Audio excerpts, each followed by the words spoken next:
Islamic state ഭീകര സംഘടന ഡമാസ്കസിലെ ക്രൈസ്തവ ദേവാലയത്തിൽ നടത്തിയ ഭീകരാക്രമണത്തിൽ കൊല്ലപ്പെട്ട നിരപരാധികളുടെ ആത്മശാന്തിക്ക് വേണ്ടിയും പരിക്കേറ്റവർക്ക് വേണ്ടിയും പ്രാർത്ഥിക്കുന്നതായി KCBC ജാഗ്രതാ കമ്മീഷൻ.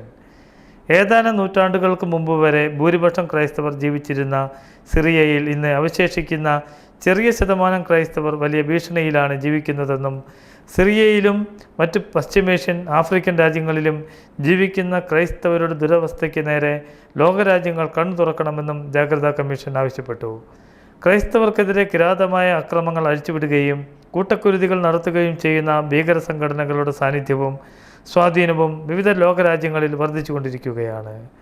ഈ രാജ്യങ്ങളിൽ അവശേഷിക്കുന്ന ക്രൈസ്തവരെയും തങ്ങളുടെ പ്രത്യയശാസ്ത്രത്തെ പിന്തുണയ്ക്കാത്തവരെയും നിർമ്മാർജ്ജനം എന്ന ലക്ഷ്യമാണ് ഭീകര പ്രസ്ഥാനങ്ങൾ നടപ്പാക്കിക്കൊണ്ടിരിക്കുന്നതെന്നും രാഷ്ട്രീയ സ്വാധീനമോ ആൾബലമോ ഇല്ലാത്ത നിരപരാധികളാണ് ഇത്തരത്തിൽ കൊന്നൊടുക്കപ്പെടുന്നതെന്നും ജാഗ്രതാ കമ്മീഷൻ പ്രസ്താവനയിൽ പറഞ്ഞു.